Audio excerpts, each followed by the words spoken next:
Welcome, ladies and gentlemen, colleagues, one and all, to a conversation with a someone that's near and dear to the hearts of many of us, Mr. Kelly Gallagher, California-based educator. Uh, Kelly, thanks for being here with us today. It's a pleasure. Good to see you again, Dave. Yeah, yeah, you too, Kelly. So we're going to be talking today about your book and the ideas that it brings up. This book is called "To Read Stuff, You Have to Know Stuff." Yeah, it's just been sort of there in the back of my head. As you know, for years, I've done something called the Article of the Week, and I know you've worked with the AOW. Yeah, I don't know. I don't know. I thought when I finished the previous book that I didn't really have a direction, and then my editor, Tom Newkirk, said, "No, you should explore this idea." And I have to say, more than any book that I've written, I want to say the actual writing of it led me to more unexpected places. And I learned more by actually writing the book than I think several of my other books. Well, I got to ask you, what's something that uh, the generative process of writing brought Yeah. you to that you didn't expect? Yeah. I don't know. Yeah, it was part of the writing, but a lot of it was just the research as well. Um, I'll give you one example off the top of my head. The book is broken down into the importance of prior knowledge at certain levels: the word level, the sentence level, passage level, book level. Uh, and when I was researching, for example, prior knowledge at the word level, one of the things that I learned that I'd never really thought is that in this day and age, they have coded every word and they track every word's usage. And for example, they can tell you when a word comes into play and when it leaves. So, for example, the word balloon you're going to see in fourth grade text, but you're never going to really see that in 11th grade text. So Wow. words come and go. And of course, it's about overcoming word poverty, and it's Yeah. about targeting the kind of books we want kids to read to build that. So just things like that. After all these years in the classroom, you know, you still learn things. Well, speaking of all these years in the classroom, you start the book with the acknowledgments. I always love to see people that I respect and just how they take on the task of thanking the people that form them into who they are. And you Mm, do a commendable job.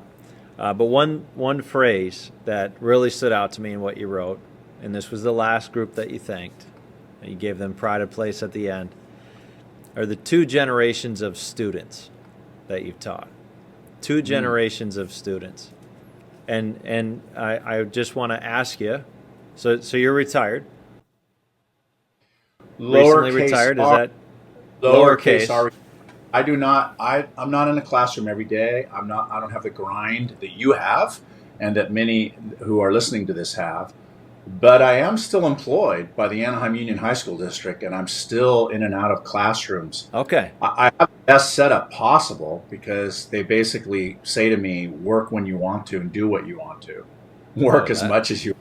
So it's really the best of all worlds. But yeah, I was in a classroom just 2 days ago because Okay. I'm doing book clubs with Kwame Alexander's book, The Door of No Return, because I'm going to be, along with Penny Kittle and A.S. King, I'm going to be presenting with Kwame at NCTE in Boston next month, and so we want to have kids wrestle with this book a little bit. So I was in the classroom this week.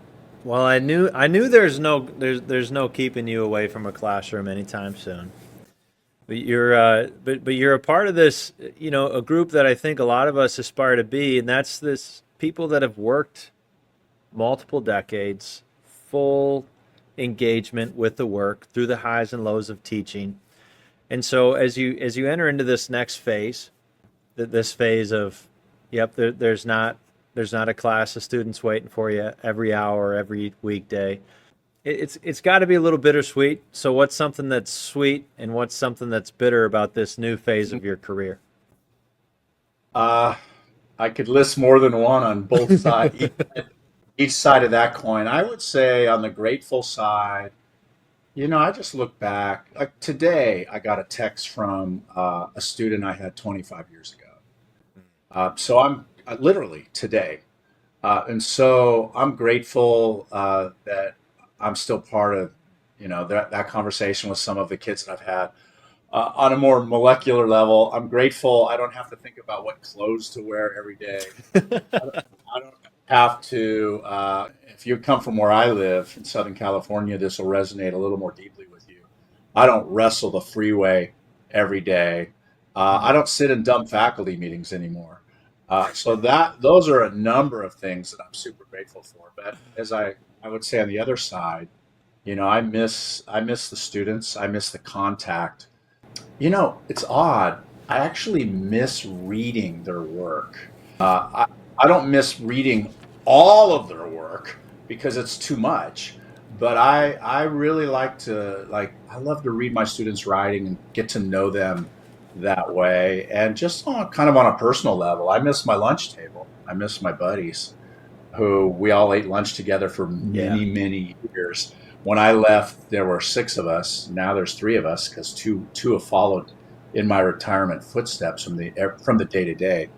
So this idea of teacher longevity is it's it's important to me. I think that people like you. I was talking with Jim Burke not too long ago, Penny. Um, you know, this educator, and there's folks in every town in America, right, who've achieved what you've achieved the last handful of years, but have shifted gears.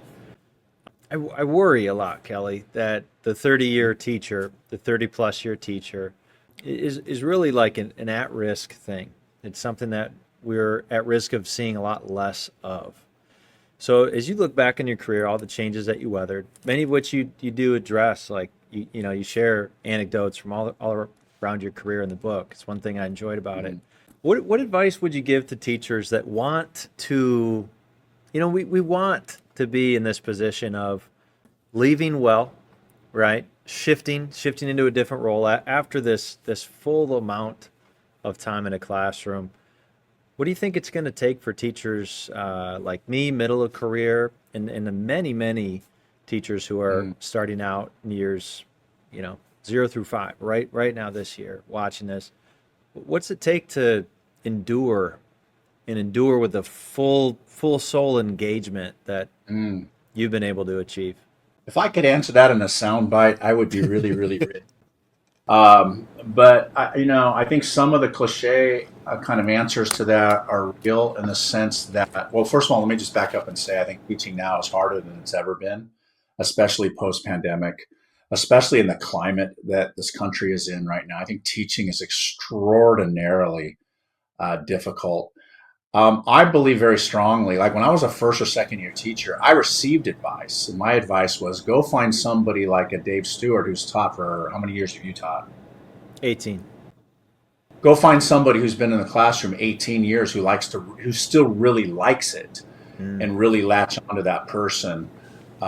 Because early in my career, when you sat in the lunchroom, that side of the lunchroom were complete burnouts who were just ragging on kids every single day. And this side of was, so, it's always kind of intrigued me like mid career, which way teachers go in that. But I would say first and foremost, just try to find a peer group Mm. that is aligned with you philosophically.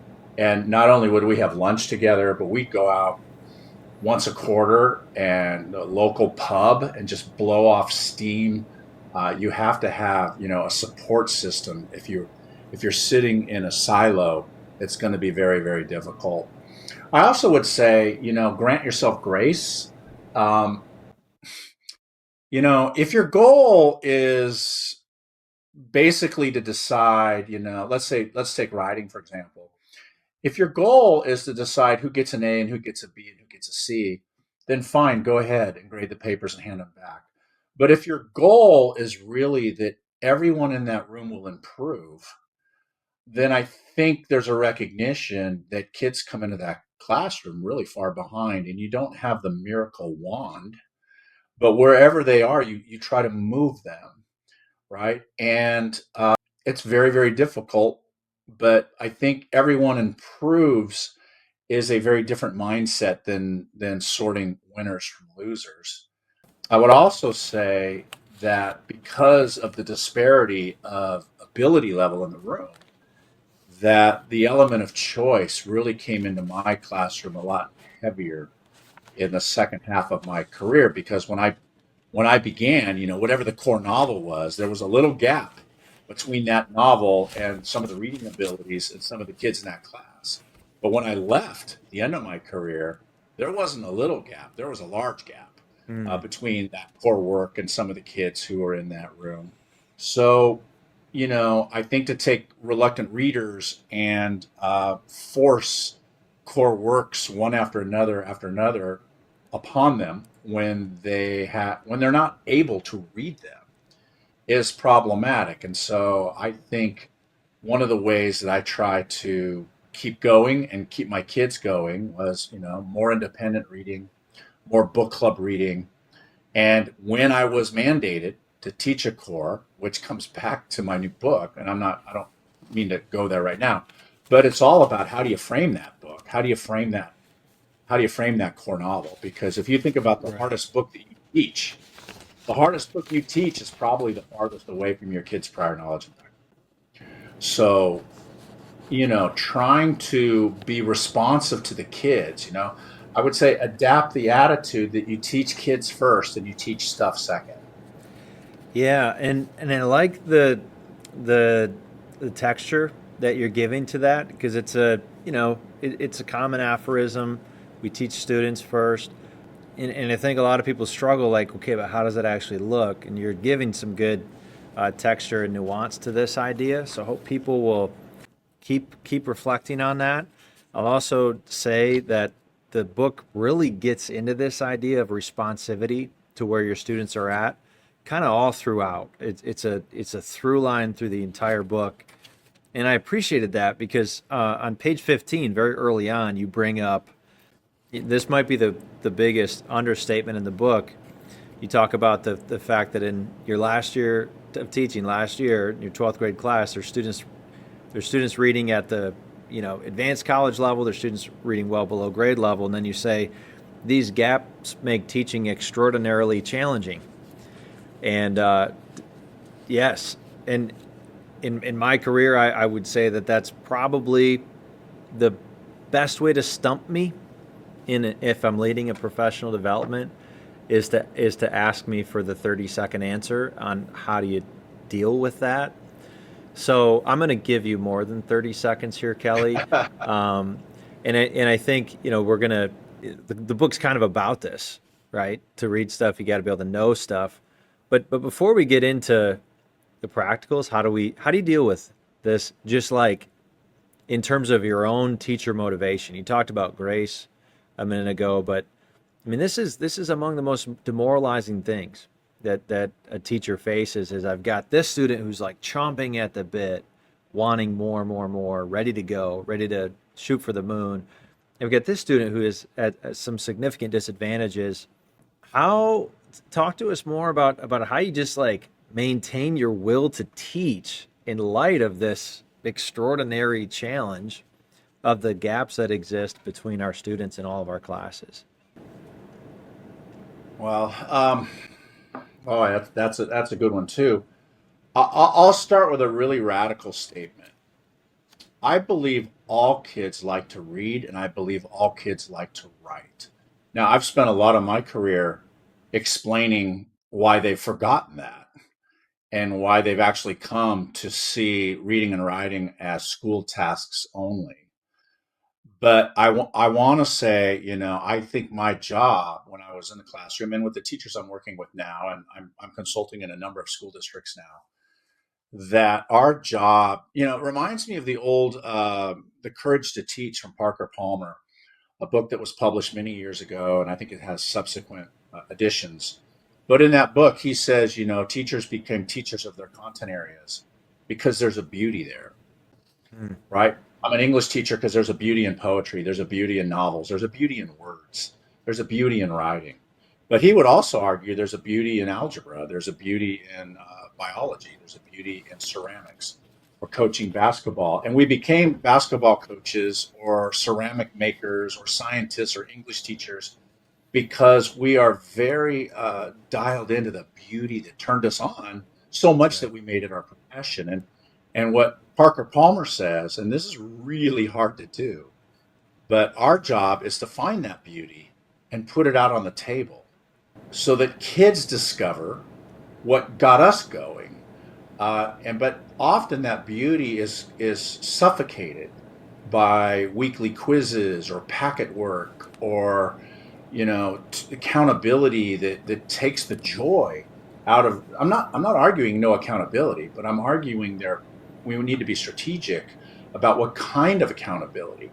And Mm. so I'll be, if I teach a novel like 1984, I'm going to bring in something that's happened this week in our country It won't about be this hard. misinformation or Hmm. surveillance or whatever it might be.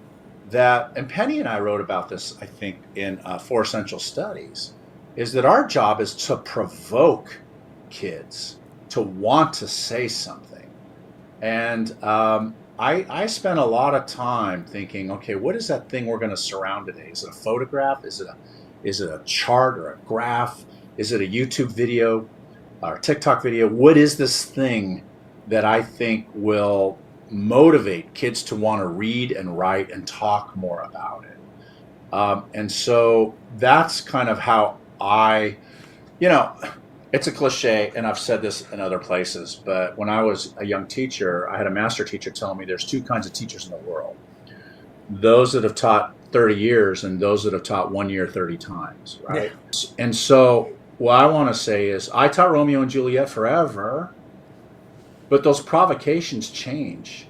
Right. You know, the 1984, the misinformation coming out in this campaign is new and fresh, and that keeps me new and fresh, Yeah. right? And I think staleness kicks in when you're doing the same thing every year over and over and over. And I think the staleness kicks in when you say, I can't teach another novel because this novel is my favorite and I've spent years developing it. Well, if the kids aren't dialed into it, right? You have to make those hard decisions. Yeah. So, you know, that's a short answer to a very complicated question, but basically I always maintain the idea that kids really do like to learn, they really do like to read, Yeah. they really do like to write, and it raises a lot of assessment and grading issues. Yep. Yep. Yep. That's a big old thicket of weeds that we can get stuck in. Yeah. Um, you know, you mentioned this I like you referenced other content areas, and as you were saying that, I really do think that this book has so much application across the content areas, and one of the ideas, probably the reason I was most excited when I first saw that you had this book coming out, that you've written about, that I think has application all across the content areas, Mm, is this article of the week, which you mm, introduced in Read Aside a number of years mm, ago. It's been adopted, modified, tweaked, used by teachers all over the world. Simple mhm. idea. And this is one where people can get stuck in the weeds because they think, okay, if I give all my 150 students an article and they're going to write a response and now I've got to grade it, there's just a lot of ways that we can get stuck in the weeds. So, Kelly Gallagher, before we start talking about some of that nitty gritty stuff, let's just remind our dear listeners, what is the purpose of this assignment? Why did you begin in your English classes in a unit Mm. on Hamlet to give your students an article of the week, not related necessarily to the unit most of the times? Just Yeah. what's the Actually, I purpose? started I started maybe 20 years ago when it was related to the unit because we were reading All Quiet on the Western Front, a World War I novel, and at that time, the United States was invading Iraq. And I gave my students an article, not an article of the week, but just something, like a provocation. And we were doing, and I've told this story many times, but we were doing one of my favorite reading strategies is I was having kids read this one page excerpt, and I gave them two different color highlighters. And I said, okay, everything you understand, highlight in yellow, and anything that's a trouble spot, highlight in pink. And what I really like about that strategy is that I can walk the room, and without even having to talk to every kid, I can glance Where are they all having the same trouble? Is the trouble different at different places? And I stepped up to this one young lady, 17 years old, going to graduate in 3 months. And I'll never forget, I looked over her shoulder and she'd highlighted this phrase. And I'll never forget the phrase. The phrase said something about the lifeblood of Al Qaeda. And she turned to me and she said, Mr. Gallagher, I don't get this part. And so I tried to go into like reading teacher mode. Well, let's look at the context. Let's try to break it. And she said, no, no, no, no, no. I don't even know who this Al guy is. And so we're going to war. Her generation is going to fight this war. Uh, there could be a possible draft in the future at that time. She can identify foreshadowing in Lord of the Flies, but she's walking out of high school not knowing who Al Qaeda is. Yeah. And it just struck me like a lightning bolt that I'm really not a literature teacher, I'm a literacy teacher. And so at that point in time, I decided to implement an article of the week, which is just that, an article every single week in which they annotate it and write me a little one-page reflection. It's passed out every Monday, turned in every Friday. Yeah. Because if we don't build, shortly after that, I was giving a workshop in Northern Virginia. I was really close to the White House. And I told that same story that I just told you. And I had a guy raise his hand. He says, I teach U.S. government. He said, my high school is within 10 miles of the White House. And I only have one or two kids in my senior classes each period who can tell me who the vice president of the United States is. So what are we doing, right? And this is the seed for the book that just came out. I mean, it's a Right. seed been kind of fermenting for 20 years because the older and deeper I got into my work, I just realized how important building knowledge. I mean, the title, you have to know stuff to read Right. stuff. Right. Right. So a common adjustment that I've heard from teachers over the years that they make is that they let students choose. And you mentioned this idea of student choice. They let students choose an article of the week. And you write in the book that you do have your students select an article of their own choosing about once a quarter. So talk into why you don't allow students to always choose their article of the week. What's kind of the instructional wisdom behind this teacher curated article for the lion's share of the school year versus student choice? Well, I would say a couple things to that. Number one, they don't know what they don't know. And so sometimes there are things happening that I think they should know.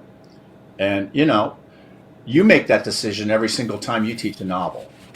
You're not going to attend to every nook and cranny of that novel, or I could spend a semester teaching Hamlet. I spent 4 weeks. So I have to make decisions. What are we going to focus on and what are we not going to focus on? And so that is a constant, never ending teacher decision making process. But the second thing I would say is I was not opposed to them picking more of their article of the weeks. But in my world where I taught, which was a very, very high poverty school, it was more of a logistics problem because I had a lot of kids who didn't have computers Right. at home, or I had kids who didn't have ink for their printers. That was a very common experience. And it was just very difficult and I think not completely fair. I had motel kids, I had homeless kids. I don't think it was completely fair in the world in which they're trying to survive that I placed that extra onus on them. And I'll just be honest with you, on those days, my turn-in rate was way lower, Yeah. right? And so Yeah. I think some of the reasons for it, but I always sort of had an open, they always knew that they could pick one if they didn't like the one that I had, but most of them just used the one that I selected for the week. And I have to imagine there's, an efficiency benefit, right? To having, I as a teacher next week can be reasonably confident that if I talk about what a swing state is, most of my students will know what that is because of the article Right. that we read this week. Right. Speaking of the election, it's coming up. I'm not sure if you've heard about this. Is there an Uh, election coming? yep, there is. So imagine, Kelly Gallagher, that you had those 150 or so students and you were selecting articles of the week this fall. What would you have been thinking about as you selected articles? We're in week 8 in my school year. Is this the type of thing where you do only presidential election related articles? Would you do a mix of election and non related? I'm guessing you wouldn't stay away from it completely, although I'd like to hear more about that too, because I think a lot of teachers are pretty anxious about teaching into this election. Yeah, I mean, it is a can of worms, but yes, I'm going to address it directly. And I've had several election years, Mm-hmm. none of them quite this intense, but I've had several election years over the course of my career. I think earlier, before we get to November, I often selected articles that first taught my students how elections work. Yeah. Like, students don't understand. I mean, high school students don't understand three branches of government. They don't understand federalism versus state rights. They don't understand gerrymandering or voter suppression or lobbying. And so I might do some work with that. Second, I would, if possible, I would always have a compare and contrast of the candidates Mm. on issues A, B, C, and D. So, what does candidate A say about this issue? What does candidate B say about this issue? What's in their platforms, right? And I would do that both at the local level and at the national Mm. level. If there was something on the California ballot that was really important, what what is not commonly known is sometimes the AOW I posted on the website was not the AOW I did in my classroom, Mm. because the AOW I did in my classroom had something to do with Anaheim, or it had something to do with California. There have been some Nice. very contentious ballot propositions over the years in California. And so we would really dive deeper into those. The third thing I would say is, often I would give my kids text of candidates' speeches. Mm. And one week I might do the Democrat, and then the next week I might do the Republican. And then I'm going to have kids respond. We're going to talk about things like what was said, what was not said. Uh, I'm going to introduce the idea of, and there's several, if you just Google this, but there are nonpartisan fact Yeah. checking sites. And so I want to teach kids to kind of navigate the BS that's flying at them. And one of the ideas that came to me when I wrote this book was this idea that not only do you have to know stuff to read a candidate's position, right? If you don't know anything about economics, you're not going to understand hyperinflation, Right. right? So you have to know things to even read an article. But the thing that really struck me as I was writing the book is, not only do you have to know stuff to read and understand what a candidate is saying, you also have to know stuff to push back on Mm. what a candidate is saying, left or right, Right. because you can't counter the argument. How many times have you seen on social media somebody interviewed and, like, why are you voting for this person? And the reasons are just really, like, out there, right? Yeah. And why is it that you don't like this person's position? And they don't have, left or right, they don't have the reservoir of knowledge to make connections, to offer alternative thinking. And so, teaching how elections work, looking at candidates' positions and analyzing speeches would be a pretty heavy 2 or 3 months before the election. Yeah. Tradition. Locally, there's a, a reporter reached out to me trying to do a story on how teachers are teaching the election, and one thing that I was not surprised by, but I guess troubled by, is that he was having difficulty even getting teachers to be willing to talk about it. So you bring up in the book this idea of providing students with high quality information versus the entertainment silos. the angertainment. Is that a Kelly Gallagher original, or am It is I? that word. We're swimming Okay. in angertainment. Yeah, we are. So so when you did approach issues that were hot button, if and when you did do this, as you were trying to help students to gain knowledge about the world, because you bring up that there's a healthiness to engaging with the other side. Any tips for teachers that are looking forward to careers where this stuff's probably not going away and they want to help kids engage with high quality info, engage with both sides? Any pointers? Well, I would say generally, I tried to pick articles that presented both sides of the issue.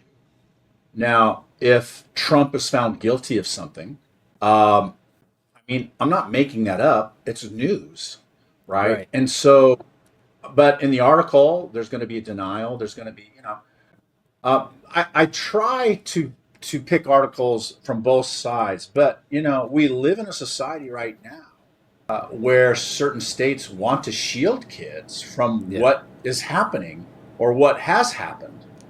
I mean, just this last week, we had a candidate for president of the United States back out of an interview because they were going to fact check him. Mm.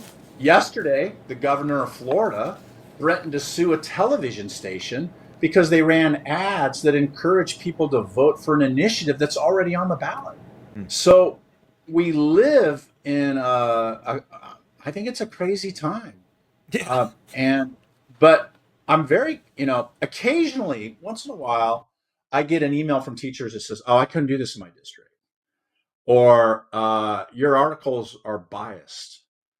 And anytime I get an email, and it's not that often, but once in a while, I get an email that says your articles are biased. I always respond by saying, "Please and be specific.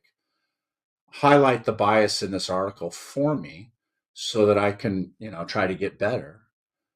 And I've never had a person who was complaining follow it up at all. So I don't know. And I don't have a magic answer for those of you teaching in Florida or those of you teaching in Texas. All I know is that I feel a moral responsibility to teach kids what's happening. But I certainly am not under the same pressure that some of you who are listening to this or watching this are under. I think one way you might do it is if you had an article that you felt was contentious, before the kid goes home with that article, you could spend a few minutes in class highlighting both sides of the issue Yeah. as they are found in the article, right? Mm. And then go from there. But yeah, it's a dance. It's a delicate dance because we have an obligation to inform our kids.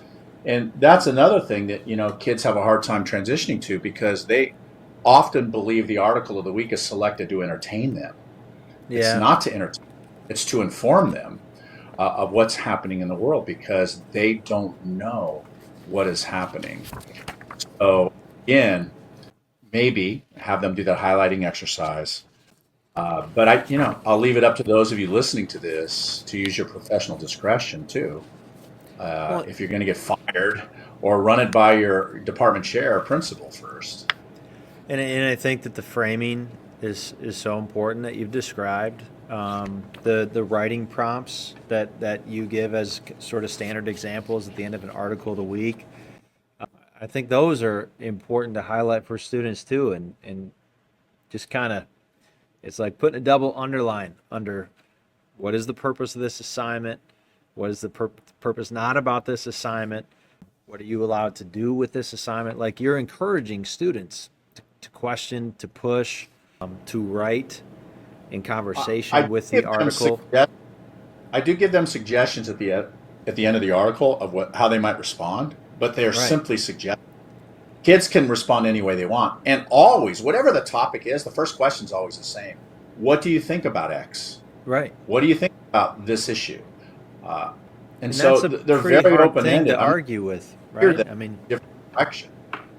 that's a difficult. It's difficult to read that as a Yeah. prompt to students, and I think come away with this teacher is pushing some kind of agenda. But I appreciate you speaking to, yeah, some of the dangers in different places in the country of doing something like this. Uh, Matthew Kay, author of Not Light But Fire, one thing he always says that makes me chuckle is, I'll never tell anyone to do anything that's going to make them lose their job, right? But I think that the wisdom that you've given in the article chapter is pretty helpful stuff for folks who have those kinds of concerns.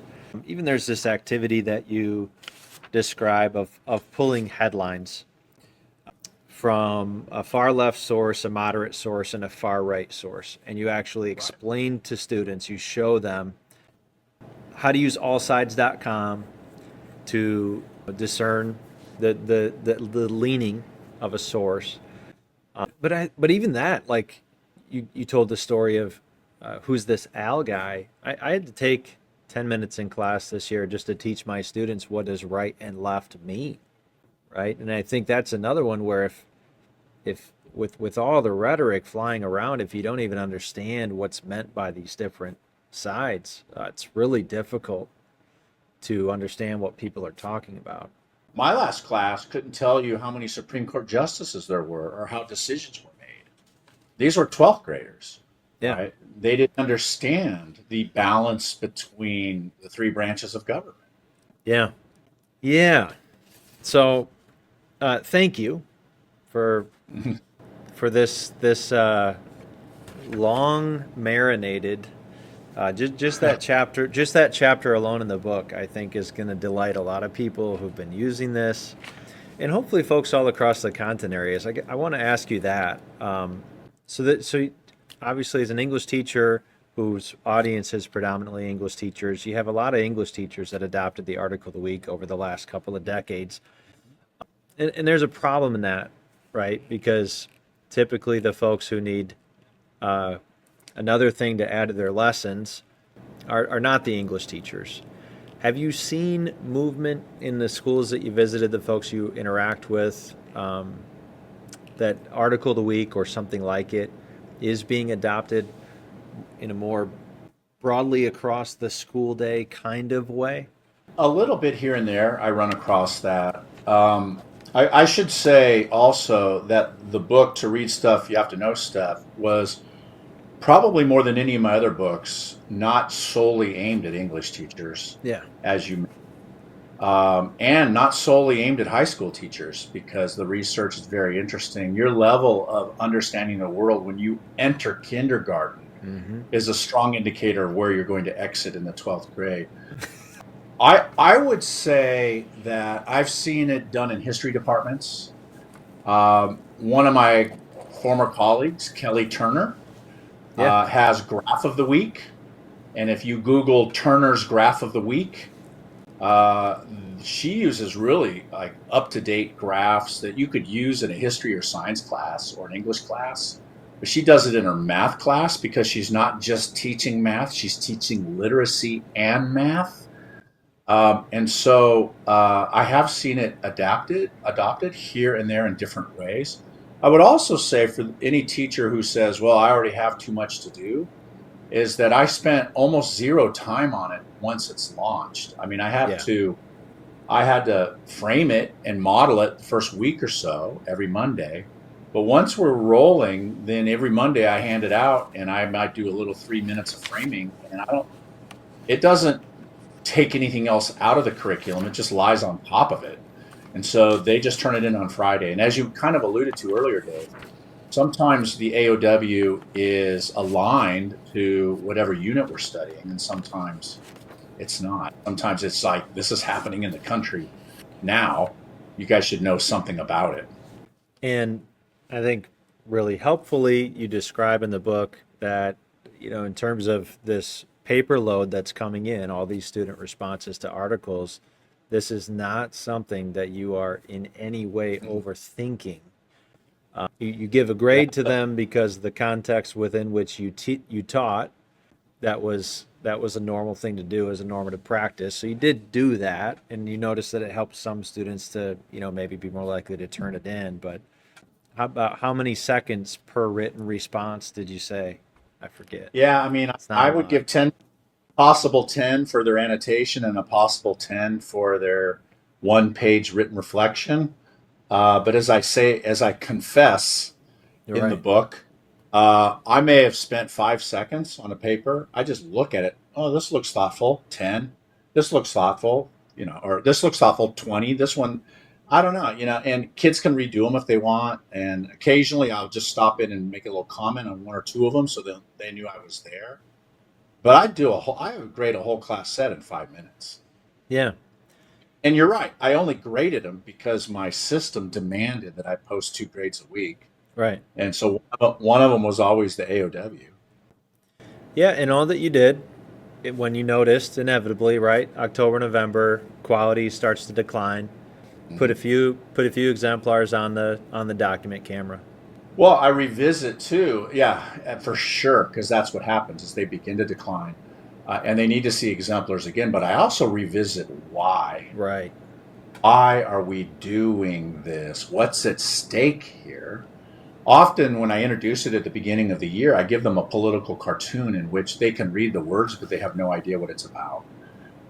And so that sort of teaches them that I think the number one problem for many secondary readers is not phonics, it's not fluency, although they could probably be more fluent. I think the number one problem is they don't bring prior knowledge and background to the text, and so they can read the words, but they don't understand the words. And so I have to remind them Yeah. that maybe 3 or 4 times a year. And this is I'm grateful for this too, but there's the entire first chapter is great food for thought in terms of communicating why we do some of these knowledge Mhm. rich types of activities with students. I mean, you really touch on that throughout the book because uh, this is not something that I think probably ever, right? You could just expect students to want to do.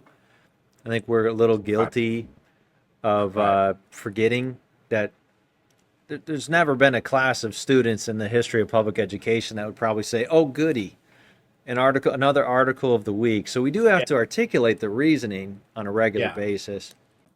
No, it's not uncommon to hear groaning Yeah, when those are yeah, brought up, and kids will complain. But I also got to tell you how many times a kid will contact me 5 years later and yeah, said, the most valuable thing we did in your class was the AOW, was the yeah. article of the week, because they go off in the world, and you have to know stuff to be a voter. You have to know stuff to push back against your landlord. You have to know stuff to buy a car, right? And so the more you know, the easier the world becomes. And conversely, the opposite is unfortunately true as well. When you're reminding me of a phrase that you used toward the end of the book, knowledge fuels curiosity.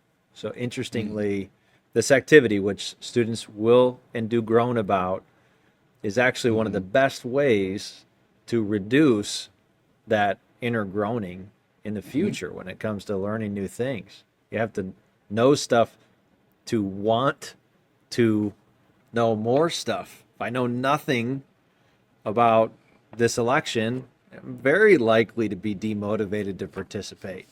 That's a normal human response to things we know That's nothing something. about. That's something I learned in the research for the book when I read Ian Leslie's book, which is called Curiosity. And in that book, he talks about the curiosity zone. And what he says is curiosity is stimulated. How did he phrase it? By what we know and the absence of understanding, right? And he Right. says in the curiosity zone is just exactly what you just articulated, that you're much more likely to be curious about something if you already know a little bit about it. Because if you already know a little bit about it, then you start wondering, well, what is it about it I don't know? And this whole idea of, in fact, I wish I had read his book 35 years ago, because one of the points he makes in the book is this idea. I used to think certain kids were curious and certain kids aren't. Mm, He says every kid is curious, yeah. but the narrower your knowledge is of the world, you're going to come across as not very curious because you can't make connections Yeah. to things. And that starts at the word level, right? Yeah. The author Judith Kofer said to me or I heard her speak, and she said, words are weapons and tools. Mm. But if you suffer from word poverty, you're going to suffer from idea poverty, Yeah. right? So, yeah, curiosity. You know what? I pulled this passage. I was looking at this morning. I'll just read this to you. It says here the National Research Council did a thing on how people learn, and they're talking about experts, like what makes an expert. And they say this: experts, and I'm quoting, regardless of the field, always draw on a richly structured information base. Mm. They are not just good thinkers or smart people, quote Right. unquote. The ability to plan a task, to notice patterns, to generate reasonable arguments and explanations, and to draw analogies to other problems are also more closely intertwined with factual knowledge than what was once believed, Yeah. right? And so the more you know, you're building a web, a Right. connective web that allows you then to connect to other things, right? Yeah. And the more you know, the more curious you're going to be. Yeah. Yeah. And it's interesting to compare that reality with what can be an instinctual response as a teacher when my students lack prior knowledge, um, to reduce the knowledge richness of my classroom, right? To kind of Mhm. be at their level. But in fact, what you're doing with Article of the Week, what you're kind of recommending in all the chapters is, you want to increase knowledge richness and actually give more opportunities to gain more words, more sentences, more passages, um, because that's gonna it starts to become a flywheel.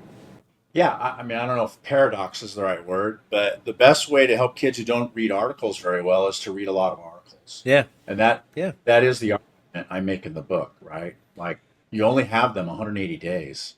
that's right. How much stuff can we help them to kind of broaden their understanding of the world? Yeah. Okay.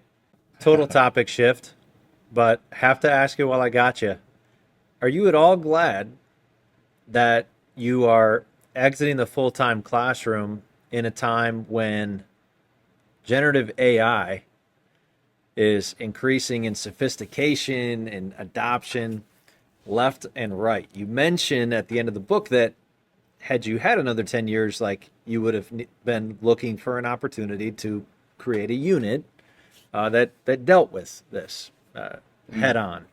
This generative AI chatbots that you think mhm. probably the ELA curricula of the future, they're going to have to incorporate that. Yeah, I'm a little jealous of you, Kelly, that you're entering a new role here at this time because I don't know what to make of it. What do you make of it? Well, my answer might surprise you a little bit. I'm excited by it. Like, I'm Mm, sorry I'm going to miss it. I think it's a titanic shift, of course. yeah, And as you're right, that cow has left the barn. that's right. Uh, so now it's not going to go back in the barn. So we have to think in terms of how do we use this incredibly powerful tool to help kids think better, read better, write better, things like that. I'll give you one example that I've been playing with kids and teachers. Is one of the arguments I've made for years about writing is that if you have a ton of kids, when you get to a single kid's paper, they get very little of your time because you have all these other papers to do, right? Well, the argument I've made starting way back when I wrote a book called Teaching Adolescent Writers 15 years ago was, yeah, my kids are only going to get a little bit of my time, each kid on each essay, but they're going to get me mid process, not end Right, process. right. They need they need you at halftime of the paper, not when the paper's over. But so, and one of the things I'm trying to teach kids, and I was teaching my own students, is that when you turn in a draft, a mid process draft, I want it to be the writer, not the teacher, the writer. who asks for targeted feedback Mm. on one thing. So kids would turn in an essay, and at the top they would say, "Mr. Gallagher, do I have enough evidence? Mr. Gallagher, is my thesis statement clear? Mr. Gallagher, whatever." Right? That it's the writer who makes that decision. What I used to do is collect them and look at one thing, but I want the writer to do that. But having said that, I took a kid's essay and I fed it into ChatGPT, and I said to ChatGPT, I told AI what the assignment was, and I said, "What is targeted mid process feedback you give this writer?" Now the problem was it printed this whole page Mm. of stuff that I think overwhelms a middle school or high school writer. So then I went back in and I said, "Okay, here's the essay again. What's one thing you would tell this writer to help move this paper to a better place?" And then the feedback it gave was much more digestible. So I think the promise is there. Here's the problem: I didn't agree with some of the feedback Right. it gave. And the problem is that a lot of the feedback writers are getting from AI right now is moves them to take that writing and flatten it out and make it more formulaic, make it more 5 paragraph essay ish, which Yeah. I think is a real problem. Yeah. Yeah. Um, That probably don't need more of that. so we're in the infancy of the technology, but even if it's not there now, it's only going to be a matter of time where you can feed your essays in and it'll tell you these 4 kids have run-on problems, these 2 kids need work on fragments. I think the potential there is really, really interesting. The other thing is, I would say is, you might have the kids read an article or read a chapter and write. One things I like to do is have kids write a group 1 paragraph summary Mm. where they have to negotiate. They have to negotiate. Yeah. Okay, what's the most important that happened in this chapter? And as a group, they can only write it in 1 paragraph. And so you have the kids write that, and then you have, without telling them, you have Chat GPT do that. And then you have the kids compare their response with Yeah. AI's response. That kind of thinking, I think, could be very, very rich for kids. Tell me what you think about this. I'm wondering right now if what's going to end up happening is we're going to have to rediscover what writing is even for. Mm. Meaning, okay, you can give the Hamlet prompt to the AI and it'll produce something Mhm. way faster for sure than you could, and eventually way better than you could. My hope is that the advent of this technology and its increasing sophistication is going to force us to really realize again, anew, what are all these things that we're having students write for? What does the writing Mm. process do to the writer? Because this is why we have students write, right? It's not because we think that the essay that they construct for our class is going to, directly directly get them a job someday or get them into college. It's because writing is transformative. It transforms the writer. Do you think that maybe, just maybe, us teachers are going to come out of this AI advent smarter, wiser, better, sharper, stronger? Um, I think the potential for that is certainly there, but you're also asking this question in a time in which I'm out in a lot of districts and kids are still writing 5 paragraph essays, Yeah. which is why almost like there was an article in Ed Week not too long ago. 43% of college freshmen need reading or writing remediation when Mm. they get to the university, and these are kids who got A's and B's, K-12. And one of the reasons why is when they get to the university doesn't value formulaic writing. If you turn in a 5 paragraph essay, they won't accept it. The other part is there's no scoring guide or rubric. But you touch on a more important question, and that is why are we having kids write with or without AI? Why are we having kids write? Um, less than 3% of your students are going to be English majors. So why are we doing literary analysis essays over and over and over when there are so many other kinds of essays in the world? Mm. When I read a blog, when I read an op-ed, it doesn't sound like a school-ish essay. It's not a thesis statement and 3 reasons. And if you read our work together, Penny Kittle and me, we want kids to write to discover their own lives, their own thinking. We're even audacious enough to search for joy, right? And so I think the focus on writing, I think the definition of essay is way too narrow, right? The origin of the word essay is French, and it means to explore. It That's means right. it does not mean thesis statement and three reasons, right? So we want kids to come to see writing as not a question answering activity, that writing is a thing in which they will explore their thinking about interesting things we want them to think about. That's another hour, Dave. Oh yeah, it is. But Kelly, I want to thank you for teaching alongside us as you've taught two generations and continued to stay engaged in the work. We need mentors like you, and you described the advice that you got early on. And so genuinely recommend that people look at Kelly's work. He's all across the internet being interviewed. You can find him various places around the country, working with schools. This is our colleague. This is our colleague, and his books, your books, Kelly, are very evidently labors of love for this craft, this profession, in the true sense of the word, that you've chosen and are continuing to choose. Thank you. I really appreciate it, and same with you. Same with your two books. And now you're the next generation coming up, and so thank you for what you've done, and thank you for having me today. I'll leave you with this tease.